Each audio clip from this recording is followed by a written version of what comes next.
Jangan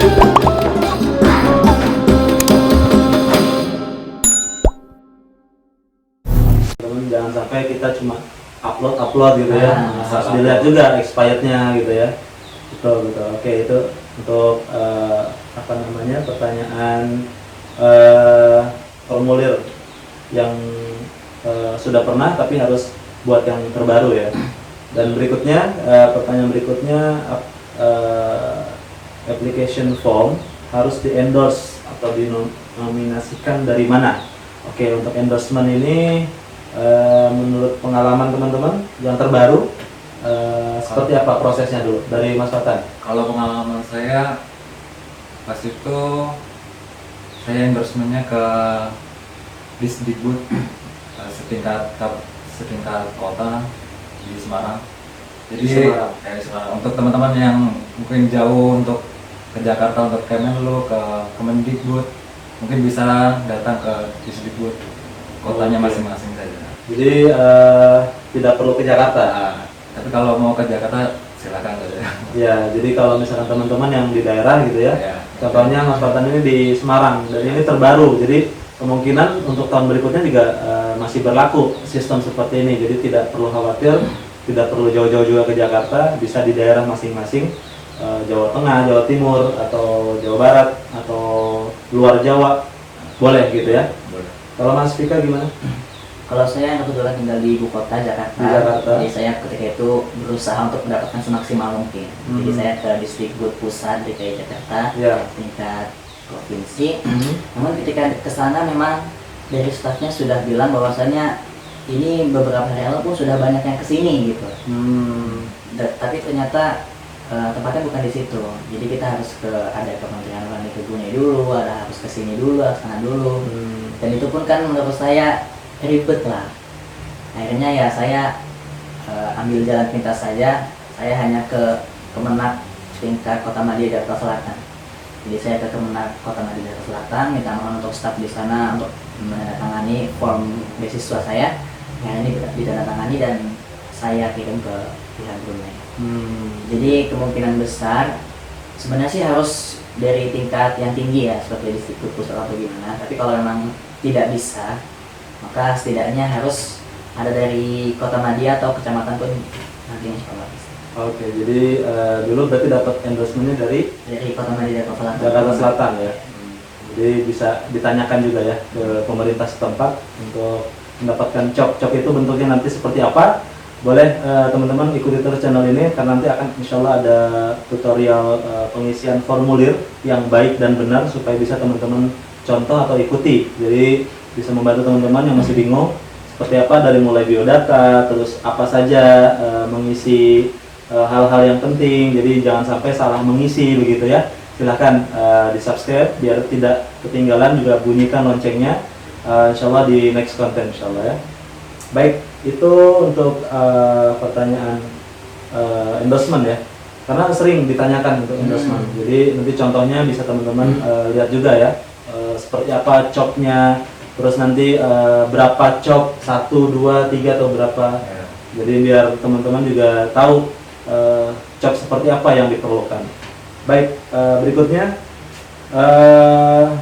belum punya sertifikat TOEFL, apakah wajib harus ada sertifikat TOEFL untuk pendaftaran beasiswa? Gimana pengalaman? Bahasa Inggris ya, ya, untuk bahasa Inggris. Untuk pengalaman saya pribadi, karena saya mendaftarnya di Unisa, fakultasnya fakultas syariah, jadi takhasusnya biasanya pengajaran dalam mata kuliahnya dengan bahasa Arab. Jadi saya untuk menyertakan TOEFL-nya saya tidak menyertakannya. Jadi kalau ada sertifikat TOEFL lebih baik dinyatakan, dilampirkan gitu ya, supaya menjadi pertimbangan juga meskipun jurusan bahasa Arab atau jurusan syariah, usuluddin, lebih baik dicantumkan. Dulu juga begitu ya, Mas Bima?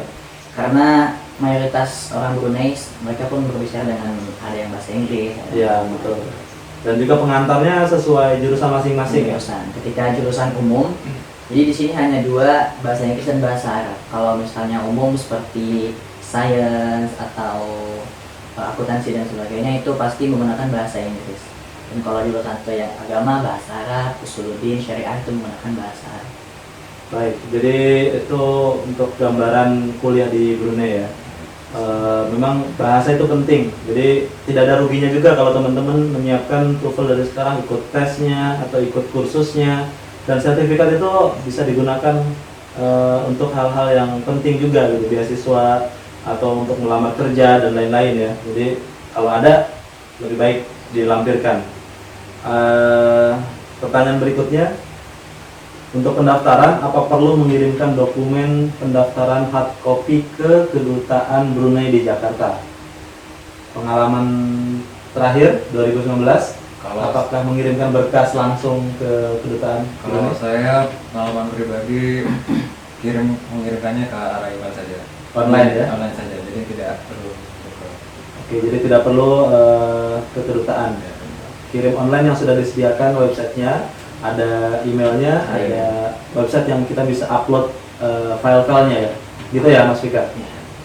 Baik, berikutnya, apakah boleh mengisi formulir dengan tulis tangan atau harus diketik? Tidak boleh. Jadi ketentuan BPOM sudah harus semua terketik. Harus ditulis dengan komputer ya? Dengan komputer. Dan juga kan nanti kan kita kan ada seperti tanda tangan, ada cop juga. Itu pun nanti kita scan bentuknya. Baik, Nanti jadi di-scan disertakan ke dalam ya, formulir yang sudah ada. itu penting ya teman-teman. Jadi hal-hal seperti itu harus diperhatikan, jangan sampai kita pengen lulus tapi asal-asalan gitu ya. Harus jelas juga harus diketik, juga harus dilampirkan file-file yang diminta, dan juga kalau perlu di-scan. Oke, berikutnya untuk kode program jurusan. Jadi ada kode program ya. Ada program setiap Jurusan. Jadi ada fakultas, ada prodi. Jadi kalau masing-masing prodi ada kodenya. Ada kode. Dulu Mas Fatan di Syariah, di Syariah. Mas Fika Usuluddin. kodenya apa dulu? Kodenya S002 kalau nggak salah. Oh gitu ya. Jadi ada kodenya ya, nanti bisa dilihat di daftar ya. Iya. Jadi ada kodenya dan itu bisa diupdate atau dilihat oleh teman-teman. Nanti kita cantumkan ya di deskripsi mfa.gov.bn pages bd scholarship.espx. Jadi kalau misalnya teman-teman mau lihat jurusan apa saja yang ada itu, dan ada kode-kodenya, dan itu harus ditandain dan dimasukin, dicantumkan ke formulir. Biasanya ada pilihan 1, ada pilihan 2. Jadi teman-teman antisipasi kalau misalkan pilihan 1 kira-kira nggak lolos, pilihan keduanya apa? Nah, itu harus disiapkan juga. Misalkan dulu jurusan yang pertama pilihannya Syariah, yang kedua Usuluddin. pilihan pertama Syariah, kedua Usuluddin, maksudnya? Usuluddin Syariah. Oh, jadi ini ya bolak-balik ya. Jadi bisa juga teman-teman misalkan pilihan satunya Usuluddin, pilihan 2-nya Syariah atau jurusan lain kayak bahasa Inggris atau finance gitu ya. Bahasa Arab. Jadi sesuai jurusan masing-masing. Dan juga beda kampus juga boleh. Misalkan pilihan 1 di Unisa, pilihan 2 di UBD, itu juga boleh. Jadi ikut bidangnya masing-masing. Baik, itu untuk kode ya. Berikutnya, apa yang dimaksud dengan persyaratan security vetting? Jadi kalau bahasa lainnya itu SKCK. SKCK itu dulu diminta ketika tes berkas atau setelah berkas. Di saat Pemberkasan ya. Awal kali. Jadi salah satu persyaratan di formulir itu SKCK ya. Jadi harus ada SKCK. Prosesnya dulu gimana, Mas Fatan? Saya pergi untuk meminta SKC-nya ke Kapolda. Kapolda daerah mana? Jawa Tengah. Jawa Tengah. Jadi di Kapolda ya.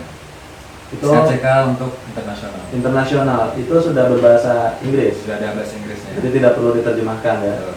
Jadi kalau masing-masing daerah juga ada ininya ya, ada formatnya ya untuk SKCK. Berlaku 6 bulan. 6 bulan. Mas Fika buat di mana SKCK? Saya pribadi buatnya di Kapolsek. Jadi sektor kecamatan Jagakarsa. Jagakarsa. Jakarta ya. Jakarta. Jadi kalau gitu-gitu menurut kita mengikuti kebijakan daerah masing-masing. Jadi kan ada yang di Kapolsek sudah bisa, ada yang Kapolsek tidak bisa, harus kita ke Kapolda dan sebagainya. Yang penting sudah ada SKCK yang untuk kita mendaftar sekolah. Oke, baik. Jadi itu untuk proses SKCK harus dilampirkan dan berlakunya 6 bulan ya, tidak boleh lebih.